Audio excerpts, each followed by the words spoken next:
El Templo Sinaí presenta su programa Eleva tu Visión, con un mensaje de edificación para el cuerpo de Cristo. Te invitamos a que nos acompañes los siguientes 60 minutos para escuchar la palabra de Dios y música que cambia la vida.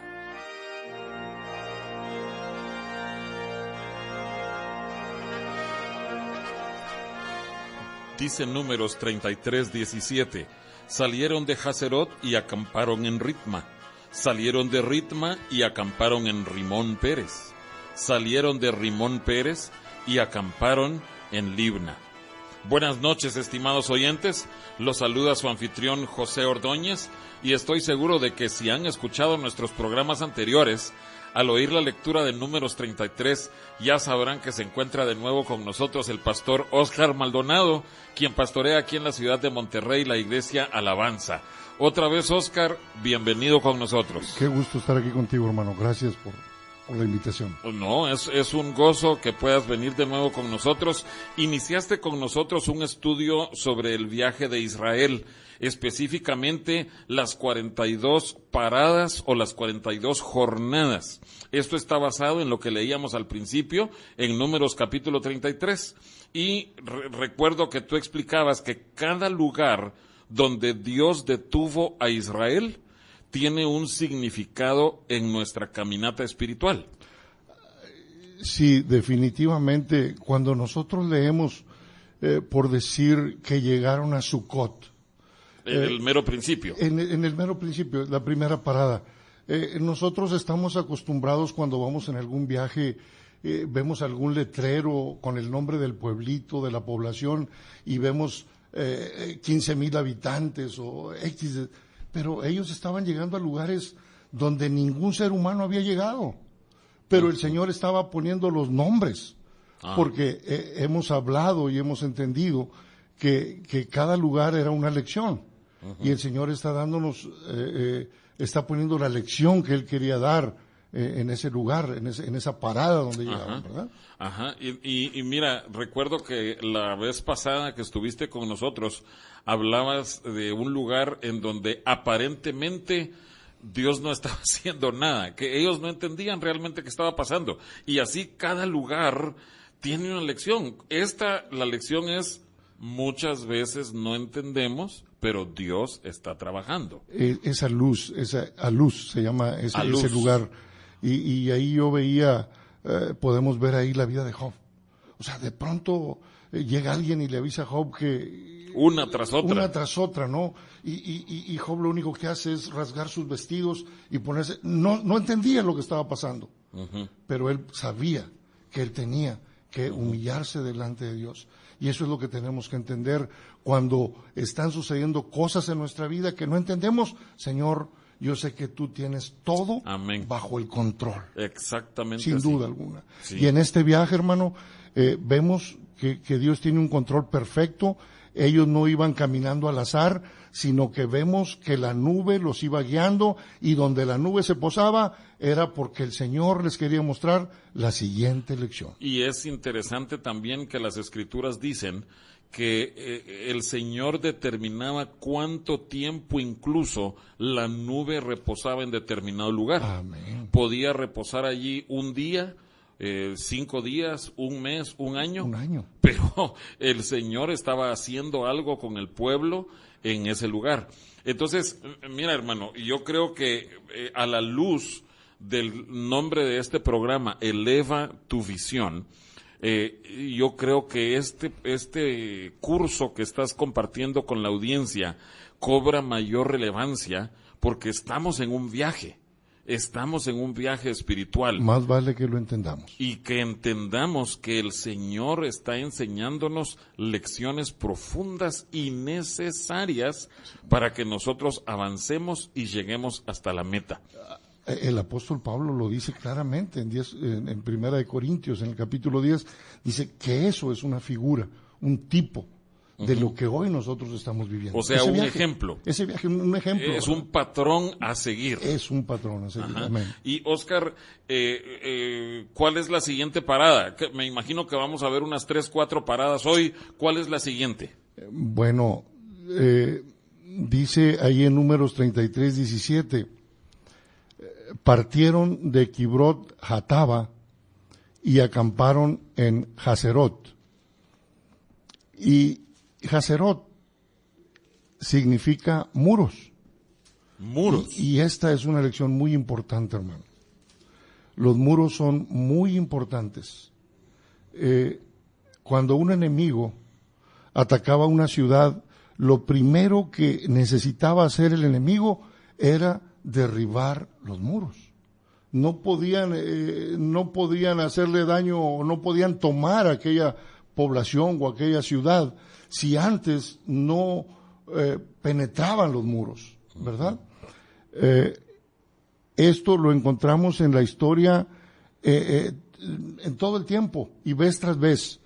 En la historia militar hay muchos ejemplos. Una vez que el muro es derribado, los que estaban adentro eran derrotados.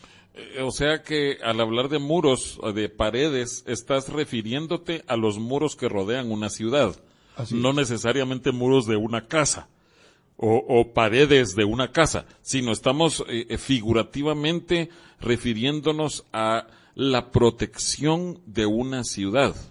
Como las ciudades medievales, las ciudades antiguas, estaban rodeadas por un muro. Esos eran los límites de la ciudad. Así es. Nosotros hemos leído un poquito acerca de, ahora con la facilidad que tenemos a través del Internet, de tener acceso a libros que antes no estaban muy, vamos, la redundancia, no eran muy accesibles, encontrarlos. Por decir, pero leemos que Josefo nos habla que en el año 70 en Jerusalén, en el 70 después de Cristo, estas personas judías se lograron defender del más grande enemigo de esos tiempos, de Roma. El general Tito. Del general Tito, del general romano. Y ellos estuvieron sosteniéndose 143 días debido a los muros. Debido a los muros ellos pudieron resistir. Dice, pero si nos damos cuenta cuando leemos a estos escritos, nos damos cuenta que cuando se logró hacer un portillo en el muro, cuando el muro fue penetrado, fue cuando Jerusalén cayó. Y es muy, lo vemos estas veces en la Biblia, en el tiempo de Nehemías. Sí, vemos cuando llegan los familiares de Nehemías ahí donde estaban ellos en el cautiverio. Nehemías era el copero del rey y el rey lo ve triste como nunca antes lo había visto, según la narrativa de la Biblia.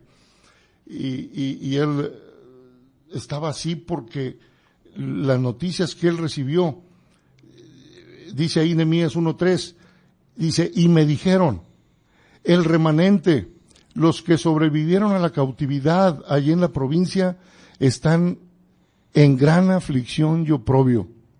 La muralla de Jerusalén está derribada y sus puertas quemadas a fuego. O sea, está totalmente desprotegido. ¿Qué reporte? O sea, si no hay muros, hermano, el enemigo entra y sale cuantas veces quiera. Y eso causó una gran tristeza en Nehemías, de tal manera que hasta el rey le dijo, ¿por qué estás así tan triste? Así es.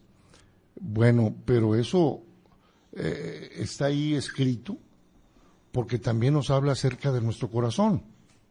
Los muros son los que mantienen al enemigo afuera de nuestro corazón.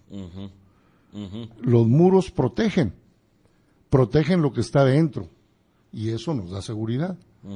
Los muros también definen el límite, es decir, sí nos dan protección, pero a la vez nos limitan y es una bendición, ¿verdad?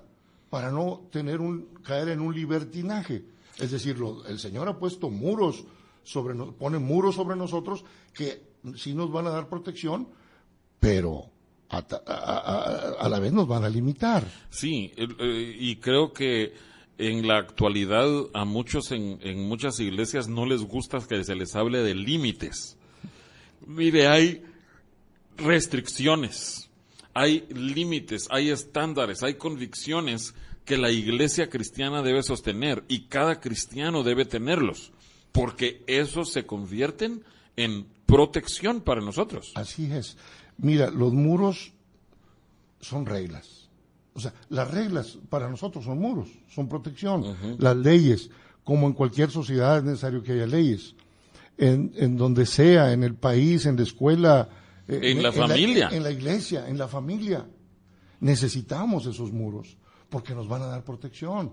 Van a proteger a nuestros hijos. Si ponemos muros a sus vidas, para que ellos puedan andar en la luz. Vamos. Sí, y eso es algo que muchos cristianos no quieren ver.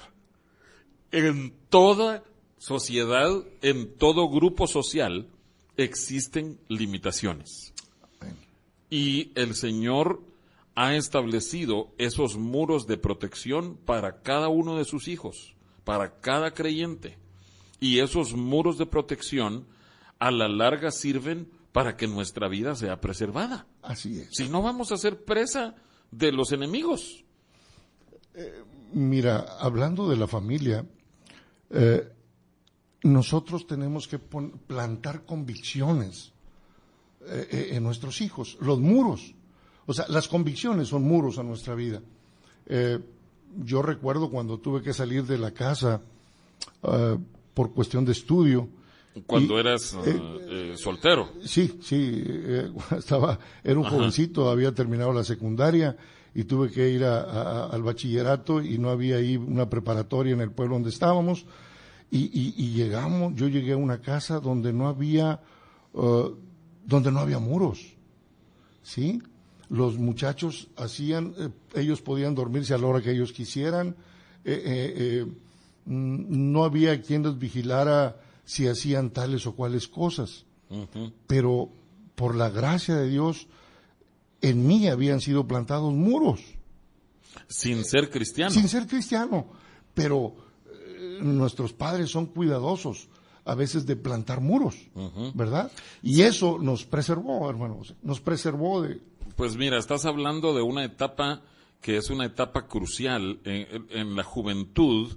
Sucede que muchos jóvenes quisieran salir a probar de qué se trata, en qué consiste el mundo.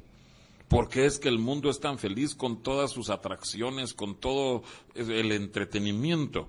Entonces, jóvenes cristianos son enviados por sus padres insensatos, enviados a que sean presa del enemigo. Y tú miras que en los campus universitarios, en los dormitorios universitarios, no hay muchas reglas, como tú describes. En la época de preparatoria, en la época de universidad, muchos jóvenes que fueron criados en la iglesia, muchos jóvenes se apartan del Señor, porque no tuvieron muros fijos, rígidos, estables en sus vidas. Vemos ejemplos preciosos en la Escritura. Mira, la vida de José, qué convicción tan profunda, ¿no? Increíble. Qué convicción de aquel jovencito, cuando aquella mujer lo estaba invitando, ¿sí?, a la inmoralidad, había sido plantado en el corazón de este joven convicciones tan profundas que él pudo rechazar y prefirió ir a la cárcel y ser maltratado que rendirse al pecado. Sí. Esas convicciones que habían sido plantadas en su corazón fueron un muro. ¿De qué estaríamos hablando hoy, José? Un fracaso. Imagínate, pero ¿a dónde llegó este joven?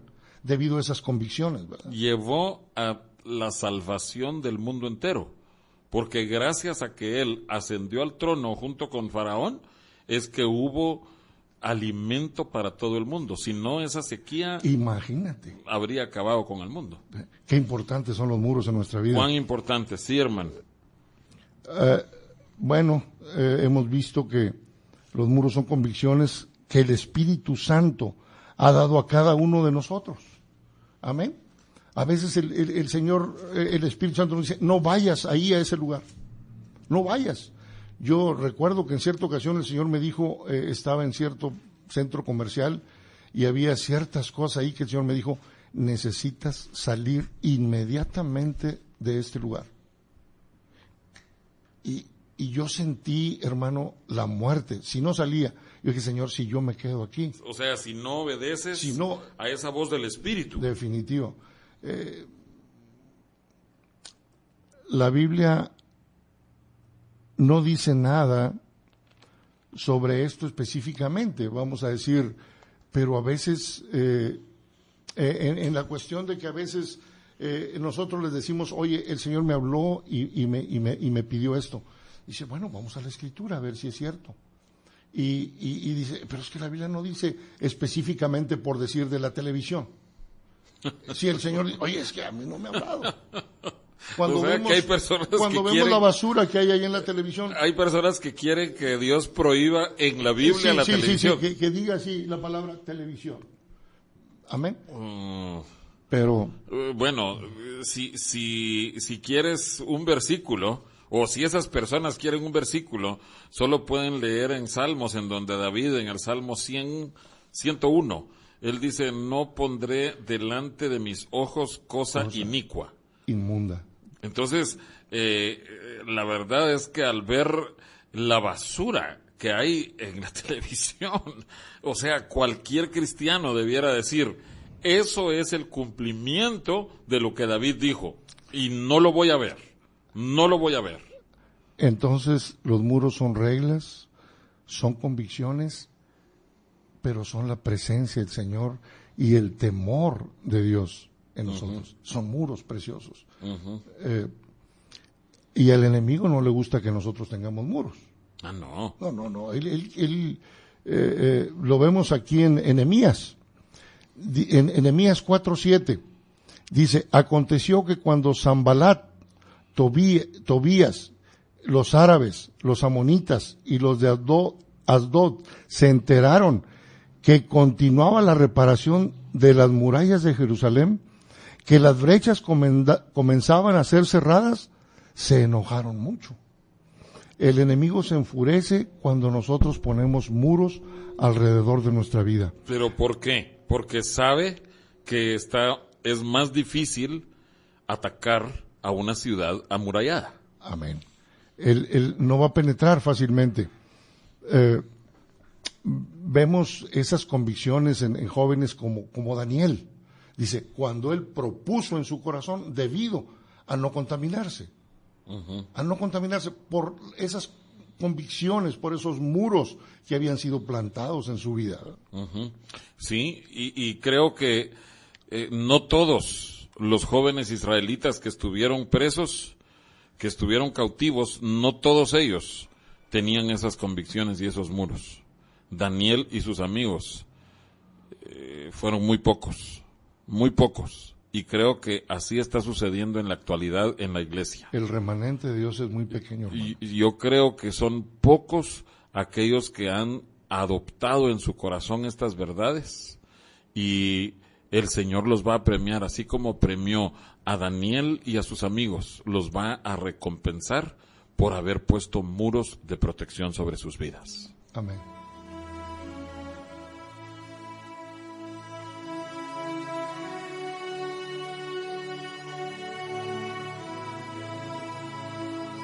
Si usted desea comunicarse en este momento con nosotros, puede llamarnos a alguno de estos teléfonos: 8300-2555, 8300-4534, o bien puede sintonizarnos en esta dirección de internet: www.radioformulanacional.com.mx.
Estamos de vuelta en el programa Eleva tu Visión.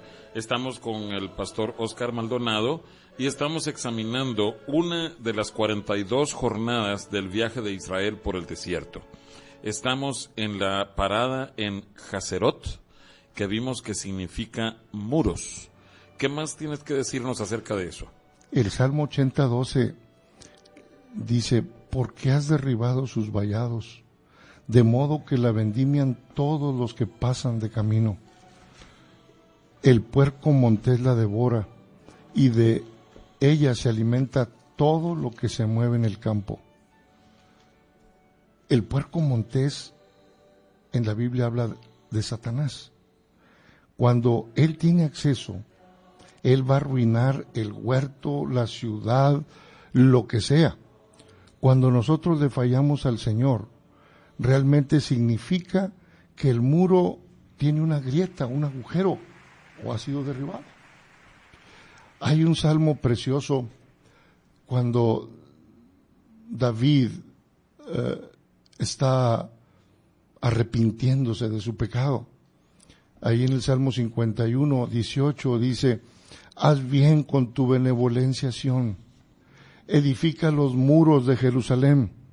Este salmo habla de arrepentimiento, haciendo referencia a David, ahí arrepintiéndose. David aquí se está arrepintiendo, pero antes de terminar su oración, menciona este versículo: haz bien con tu benevolencia, Sión, edifica los muros de Jerusalén. Dando a entender que por el pecado habían sido derribados por lo menos parte de los muros. Hay tiempos cuando nosotros tenemos que pedirle al Señor que Él edifique los muros en nuestras vidas, Amén, en nuestros corazones, y que el Señor haga un milagro, que no haya una tendencia, alguna debilidad en nuestra vida, y que nosotros le digamos al Señor: edifica tú, Señor, amén, los muros de Jerusalén. Amén. En otras palabras, levanta esos muros para protección mía. No sea que yo caiga. Amén. Si vemos grietas en nuestra vida, amén, en donde el enemigo tiene acceso, busquemos al Señor. Uh-huh. Nos va a ayudar mucho si tenemos que rendir cuentas ante un líder o un superior. Sin muros altos, seguros, sólidos, somos expuestos a otros espíritus en Uh-huh. nuestra vida. Expuestos a ataques, pero sí, Oscar, yo solo quería, antes de que pasemos a la siguiente parada, quería mencionarte qué sucedió en Hazerot. La Biblia registra en Números 11 al final, en el versículo 35, esta parada de Kibrot Hataaba. Llegaron a Hazerot, e inmediatamente después comienza el capítulo 12. Ajá. Y el capítulo 12 es donde María y Aarón murmuraron en contra de Moisés. Todo eso sucedió en Hazerot. Increíble cómo Dios permitió que nosotros supiéramos en qué lugar exactamente era que Él estaba trabajando esta área de los muros con su pueblo. Y definitivamente uno de los muros más sólidos y de mayor bendición para un cristiano son sus pastores. Son sus autoridades espirituales. Sí, entonces, no podemos atentar contra nuestras autoridades espirituales, que fue lo que Aarón y María hicieron en contra de Moisés. Entonces, Israel necesitaba atender eso.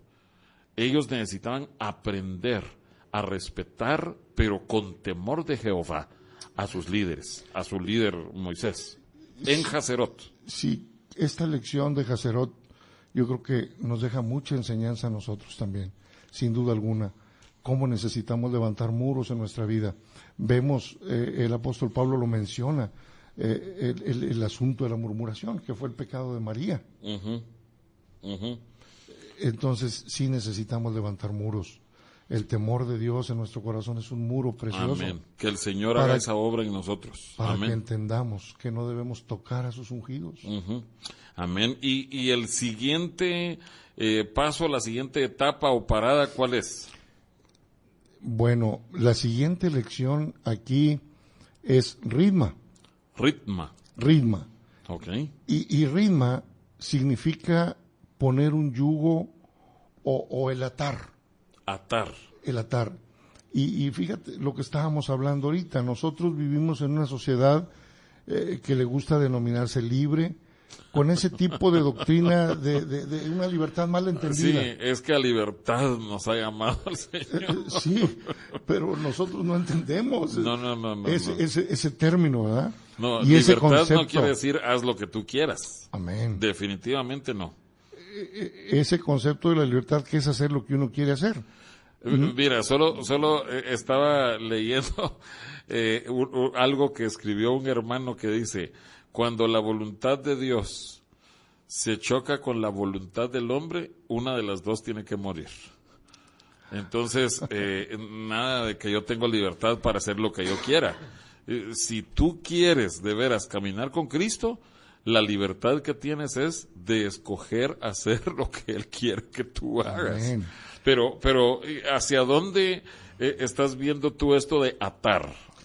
Bueno, yo nomás quería mencionar algo, hermano. Nosotros hemos tomado la libertad, la hemos torcido para que nos permita vivir en la forma que nosotros querramos. Y este concepto de la libertad equivocada o errónea ha llegado a nuestras iglesias y muchos dicen y hablan acerca de la libertad que nosotros tenemos en Cristo. Pero ese tipo de libertad está obstaculizando lo que mencionabas. Uh-huh. A una persona que quiere rendirle su todo al Señor, amén, para ya no vivir como Él quiere vivir, uh-huh, que era lo que estábamos hablando. Pablo dijo en Gálatas, en referencia a esta clase de libertad: porque vosotros, hermanos, a libertad fuiste llamados, solamente que no uséis la libertad como ocasión para la carne, sino servíos por amor los unos a los otros. uh-huh. La Biblia dice que nosotros los creyentes, los cristianos, no tenemos libertad de hacer lo que queramos o vivir como queramos, sino que nosotros más bien somos siervos, y esto en griego significa esclavos, porque nosotros estamos atados. Alguien que está dedicando toda su vida, todo su corazón al interés de alguien más y menospreciando su propio beneficio. Me gustaría, hermano José, que leyéramos ahí en Filipenses 2:20. Hay un ejemplo preciosísimo en cuanto el apóstol Pablo, para referirse a Timoteo, Uh-huh. Sí. una virtud preciosa que había en este joven. Dice, si comenzamos a leer en el verso 19, Filipenses 2:19, espero en el Señor Jesús enviaros pronto a Timoteo, para que yo también esté de buen ánimo al saber de vuestro estado, pues a ninguno tengo del mismo ánimo y que tan sinceramente se interese por vosotros, porque todos buscan lo suyo propio, no lo que es de Cristo Jesús. Pero ya conocéis los méritos de Él, que como hijo a padre ha servido conmigo en el Evangelio. Qué serio es lo que está diciendo el apóstol Pablo. Dice, porque todos buscan Lo suyo propio. sus beneficios. Uf. Y quiero que veamos solo 4 formas en que nosotros estamos atados y unidos a Cristo. Uh-huh. Amén. La primera dice, estamos atados a Él por sus mandamientos. Uh-huh. Estamos atados a Él por su voluntad. Uh-huh. Estamos atados a su amor. Estamos atados por nuestra tarea, por nuestro deber. Su voluntad nos ata. Uh-huh. Y así vemos cómo Cristo vivió, y así fue como Cristo vivió. Nosotros estamos atados a su voluntad. Y quiero que veamos un ejemplo aquí en Hechos 21, 11 al 14. Es cuando se le dice a Pablo que él va a subir a Jerusalén, pero Sí. que va a ser apresado. Dice, quien viniendo a vernos, tomó el cinto de Pablo. Ya sabemos, fue el profeta Gabo, ¿verdad? Sí, sí. Dice, quien viniendo a vernos, tomó Perdón, el Hechos 21, ¿qué? 11 al 14. Muy bien. Y quien viniendo a vernos tomó el cinto de Pablo y atándose los pies y las manos, dijo, esto dice el Espíritu Santo, así atarán los judíos en Jerusalén al varón de quien es este cinto, y le entregarán en manos de los gentiles. Al oír esto, le rogamos nosotros y los de aquel lugar que no subiese a Jerusalén. Entonces Pablo respondió: ¿qué hacéis llorando y quebrantándome el corazón? Porque yo estoy dispuesto no solo a ser atado, mas aún a morir en Jerusalén por el nombre del Señor Jesús. Y como no le pudimos persuadir, desistimos diciendo: hágase la voluntad del Señor. Uf. Sí. Pablo fue atado. Ajá. Y así se ilustró aquí. Y nosotros estamos atados también para hacer la voluntad del Señor. Nosotros no podemos hacer nada inferior a eso. Cristo dijo de él mismo: yo no he venido para hacer mi voluntad, sino que mi voluntad, mi comida y mi bebida es hacer la voluntad del Padre. Sí, mira, yo creo que todo cristiano tiene que recordar que Jesús nos invitó a que nosotros estemos con Él en el yugo. Que Jesús nos hace esa invitación. Amén. Aquel que de veras quiera descansar, el que quiera hallar reposo para su vida, tiene que ponerse en el mismo yugo con el Señor Jesucristo. Amén. Y estar atado ahí, que es el significado de esta palabra, es ritma. Llevar el yugo o estar ¿Sí? atado al Señor, Ajá. ¿verdad? Uh-huh. Sí, como ataban a esos animalitos al yugo. Pero ¿qué significado de esa palabra tan descriptivo de qué es lo que tenemos que hacer nosotros? Amén. Y que lo hagamos, hermano. Qué lecciones. ¿Qué lección? Qué lecciones Sí. nos enseña el viaje a Israel. Con razón el apóstol Pablo ahí dice: porque no quiero, hermanos, que ignoréis. Uh-huh. Y qué bueno, que escudriñemos la Escritura y que Que todas esas investiguemos. cosas sucedieron para ejemplo Sí. nuestro, como mencionabas hace un ratito. Amén. Bien, ¿y la siguiente parada? La siguiente parada, si vemos en Números 33:17, sería Rimón Pérez. Rimón Pérez Rimón Pérez. dice: salieron de Ritma en el capítulo 33:19, sí. Salieron de Ritma y acamparon en Rimón Pérez. Vamos a regresar a este tema en un momentito, ¿está bien? Amén.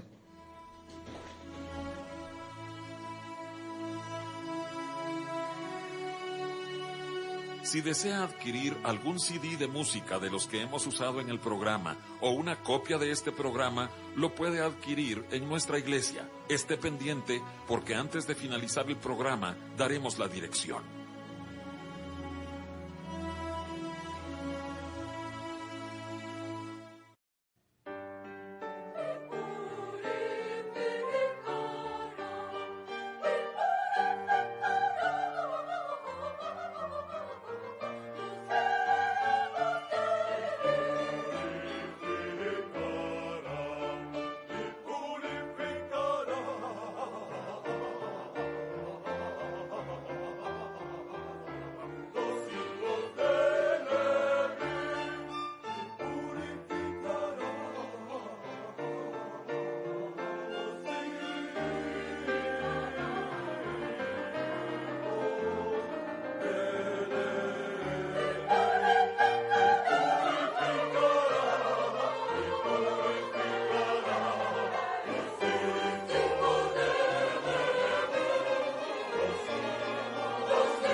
Números 33:19 dice, salieron de Rima y acamparon en Rimón Pérez.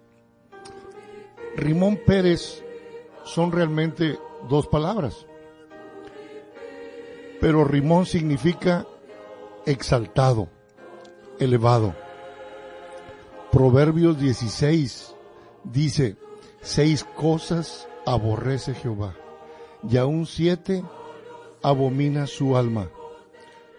Pero lo primero que dice en esta lista de esas 7 cosas, de todas las cosas que él aborrece, es el orgullo. El orgullo es una abominación al Señor. Eso tenemos que dejarlo bien claro, hermano José. El orgullo es abominable delante de Dios.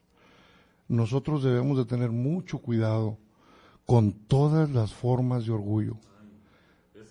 Son muchísimas manifestaciones, o sea, estamos llenos de orgullo en muchas formas.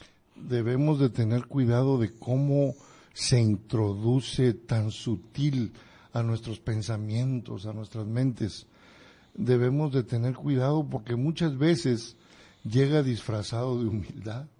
Nosotros creemos. Sí, exactamente. Sí, en nosotros mismos, ¿verdad?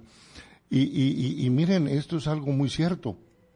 Un hombre dijo en cierta ocasión, soy tan humilde que estoy tan orgulloso de ser humilde.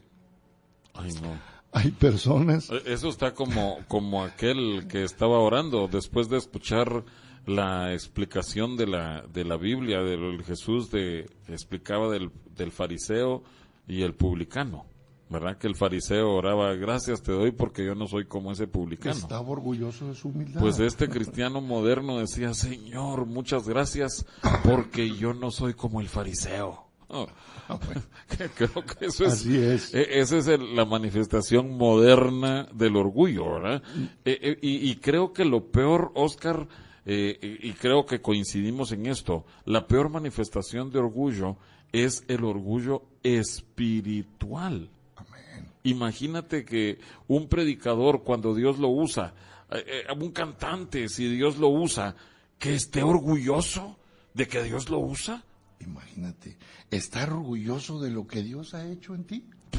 Pero es que nosotros no somos más que vasijas. Amén. Y vasijas de barro. ¿Qué valor tiene el barro? Lo único de valor que tú y yo tenemos como ministros del Evangelio es aquello que Dios ha puesto en nuestro corazón. Sin duda alguna. Entonces no podemos estar orgullosos. Y sin embargo, ahí está ese orgullo horrible. Ahí está el orgullo espiritual. ¿Será que debo de llenarme de orgullo por la presencia de Dios en mi vida?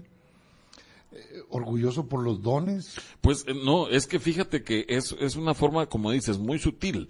Porque tú te comparas con otras personas que no tienen la presencia de Dios en sus vidas. Amén. Y las menosprecias, las miras de menos. Sí.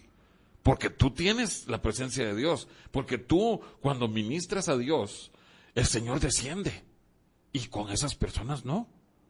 Entonces, estamos orgullosos de que Dios nos visita y a otros no. Dice Proverbios 16:5, abominaciones a Jehová, todo altivo de corazón. Ay, ciertamente no quedará impune, sin castigo.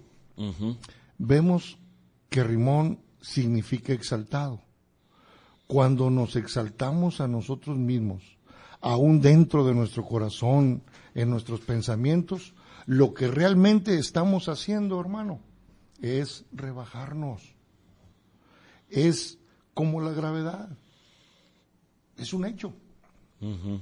Y cuando nosotros nos exaltamos en nuestra propia mente, lo que estamos haciendo es bajándonos. Mateo 23:12 dice, porque el que se enaltece será humillado, y el que se humilla será enaltecido. Cuando el orgullo viene, después viene la vergüenza. Cuando nosotros nos exaltamos a nosotros mismos, estamos derribándonos. En Dios, la forma para subir es bajando. Es la ley, en el universo de Dios. Fíjate, Oscar, que es muy importante esto que mencionas en Rimón Pérez, porque creo que todo cristiano tiene que escuchar la amonestación del Señor Jesucristo cuando dice: el que quiera ser grande entre vosotros, tiene que primero ser el siervo de todos. Amén. Pero el servir verdaderamente es la forma más humillante, es la forma más básica para aprender la humildad, a servir de verdad. O sea, muchas veces yo comparto con los hermanos, es que servir al pastor, eso es muy fácil, porque nosotros lo respetamos, porque nosotros lo amamos y sabemos que es un hombre de Dios. Ay, qué bonito, pastor, yo le llevo las maletas, yo le abro la puerta, yo le hago mandados, yo voy al súper por usted, hago todo. No, sirve al más pequeño. Abigail le dijo a David: yo quiero ser la sierva de tus siervos. Uh-huh. Amén. Sí, y ya ves, Abigail llegó a ser la esposa de David. Amén. Amén. Fue exaltada. Ajá. Cuando nosotros bajamos, el Señor nos exalta. Amén. Damos Ese es tiempo. el camino. Cuando hay orgullo, habrá vergüenza, rebajamiento. Y cuando hay humildad, habrá exaltación. Uh-huh. Porque el orgullo viene antes que la destrucción. Y un espíritu orgulloso antes de la caída. Uh-huh. Tarde o temprano seremos humillados si nosotros nos exaltamos a nosotros mismos. Y tarde o temprano, si nosotros nos humillamos a nosotros mismos, Dios nos exaltará. Amén. Amén. Y creo que necesitamos ver la vida de Cristo para que veamos la humildad aplastando el orgullo, derrotándolo. Uh-huh. Porque toda su vida fue contra el orgullo. Él destrozó el orgullo. Él puso al orgullo bajo sus pies y lo mantuvo ahí, con su pie puesto en el cuello. Y quiero que veamos un poco de la vida del Señor. Vamos a ver algunas áreas de orgullo que Cristo destrozó. Hablando acerca del orgullo familiar, dijeron acerca de Cristo: ¿no es este Jesús el hijo del carpintero José? Hablando de riquezas, del orgullo de las riquezas, él dijo: el Hijo del Hombre no tiene ni siquiera dónde recostar su cabeza. Y si hablamos del orgullo del respeto, ¿acaso puede salir algo bueno de Nazaret? Un menosprecio hasta de su origen. El orgullo de la apariencia personal. Dice Isaías 53:2, no hay parecer en él ni hermosura. Y si hablamos del orgullo de la reputación, él es amigo de publicanos y pecadores. El orgullo de la educación y el aprendizaje. ¿Cómo sabe este hombre estas cosas no siendo alguien instruido? Y si... O sea, por todos lados. Él está poniéndole el pie en el cuello al orgullo. Sí. Si hablamos del orgullo del éxito, dice, él vino a los suyos y los suyos no le recibieron. Y si hablamos del orgullo de la habilidad, dice, yo de mí mismo no puedo hacer nada. Amén. Amén. El orgullo de la voluntad propia. Yo no busco mi propia voluntad, sino la voluntad de aquel que me envió. El orgullo del intelecto. Como me lo enseñó mi padre, así hablo yo estas cosas. Ay, qué precioso, hermano. Y llegamos al final de Rimón Pérez. La siguiente parada es Libna. ¿De qué nos habla Libna? Amén. Números 33:20 dice, salieron. Libna significa ser blanco o emblanquecer o mostrarlo blanco, crecer para ser blanco o purificado. Sabemos que el color blanco en la Biblia nos habla acerca de la pureza. Dice Daniel 12:10, muchos serán emblanquecidos, muchos serán limpios y emblanquecidos y purificados. Los impíos procederán impíamente, y ninguno de los impíos entenderá, pero los entendidos comprenderán. Isaías 1:18, hablando del significado de blancura y de pureza. Venid luego, dice Jehová, y estemos a cuentas. Si vuestros pecados fueren como la grana, como la nieve serán emblanquecidos. Y si fueren rojos como el carmesí, vendrán a ser como blanca lana. Entonces vemos que en la Biblia, pureza y blancura son básicamente el mismo concepto, es lo mismo. Fíjate que quería mencionarte algo que dijo Carlos Spurgeon. Carlos Spurgeon dijo esto: el hombre cuyo corazón es puro podrá ver a Dios en todo. Cuando el corazón es limpio, él verá las pisadas de Dios por todas partes en su huerto. Oirá la voz de Dios en medio de la tempestad. Verá al Señor caminando sobre las aguas o en cada hoja que tiembla con la brisa. Un corazón impuro no puede ver a Dios, pero un corazón puro ve a Dios en todo. Bienaventurados los de limpio corazón, porque ellos verán a Dios. Sí. Y lo verán, como decía este hombre precioso, Spurgeon, en todo. Sí, pero sí es urgente, pero apremiante que Dios haga esa obra de purificación en nuestro corazón. Por eso el coro que escuchábamos anteriormente dice: y purificará a los hijos de Leví, haciendo eco de eso en Zacarías o en Malaquías, creo que es: purificará a los hijos de Leví. ¿Por qué? Porque necesitamos la purificación. Sí. Necesitamos que el Señor haga una obra en nuestro corazón para quitar todo lo sucio, todo lo inmundo, y que quede solo la blancura de Cristo. Amén. Pablo le decía a Timoteo al final del verso 22 del capítulo 5 de primera de Timoteo, dice: consérvate puro, mantente puro, no te contamines, presérvate en pureza, no te manches con las cosas del mundo. Pablo le dice a Timoteo: mantente puro. Tú no puedes mantener a otros puros, Timoteo, pero tú consérvate puro. Tú sí. Amén. Y realmente no podemos hacer nada por mantener puros a otros. No, eso es muy cierto. No, pero manteniéndonos puros nosotros, hermanos, tal vez vaya a redarguir en el corazón de los demás, ¿verdad? Pues te quiero contar una historia. Un día un pastor entró a un supermercado a comprar el mandado, pero iba deprisa, pues ya iba tarde para una cita. Escogió sus cosas, hizo fila, las pagó y se fue corriendo. Al llegar al carro y guardarse el dinero, se dio cuenta de que la cajera le había dado cambio de más. Ay, no, pensó, ya voy tarde. Puedo hacer una de tres cosas: regresar y atrasarme, o ir a mi cita y regresar más tarde para arreglar las cosas, o 3, olvidarme de todo y seguir con mis asuntos. Después de todo, cualquiera puede equivocarse. Pues bien, decidió regresarse y arreglarlo de una vez. Llegó con la cajera y le dijo: lo siento, señora, pero parece que usted me dio cambio de más por accidente.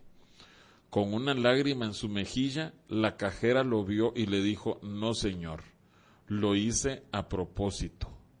El domingo anterior asistí a su iglesia y me senté en la banca de hasta atrás. Usted predicó sobre la honestidad y de cuán importante es que los cristianos sean honestos. Y yo quería ver si usted viviría lo que predica. Aleluya. Qué prueba, hermano. Sí. Qué prueba. Sí, pero creo que necesitamos estar conscientes, Oscar, de que la pureza es algo que no se puede fingir. No podemos actuar como que somos puros. Y creo que esta historia nos demuestra que es algo que Dios tiene que formar en nosotros, y esa va a ser una reacción inmediata a cualquier situación que se nos presente. Estuve investigando un poquito sobre la Biblia King James en el verso del Salmo 119:1, Y la Biblia dice, bienaventurados los que no se han contaminado, bienaventurados los que se conservan puros, bienaventurados los que mantienen sus vestiduras blancas. Amén. En el cielo, hermano José, los santos están vestidos de blanco, los ángeles están vestidos de blanco, los ancianos están vestidos de blanco. Todo es blanco. Y en el coro de David, los miembros del coro estaban vestidos de blanco. Y el gran trono, blanco. El gran trono blanco. Esto nos habla a grandes voces a nosotros. Consérvate puro, Timoteo. Yo creo que hoy podemos escuchar la voz del apóstol Pablo, ¿no? La voz del Señor diciéndonos, consérvate puro, porque Amén. así vas a influir en los demás. Y ese es el mensaje del himno. Gloria al Señor. Óscar, otra vez muchas gracias por haber estado aquí con nosotros, por haber sentido del Señor esto, que es una bendición para nosotros y todos los oyentes. Que Dios te bendiga. Gracias a ustedes, hermanos. Dios les bendiga.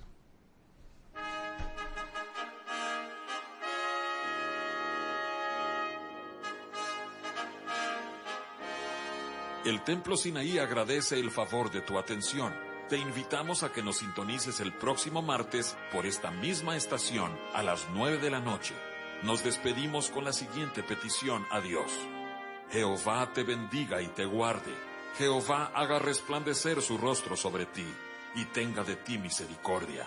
Jehová alce sobre ti su rostro y ponga en ti paz.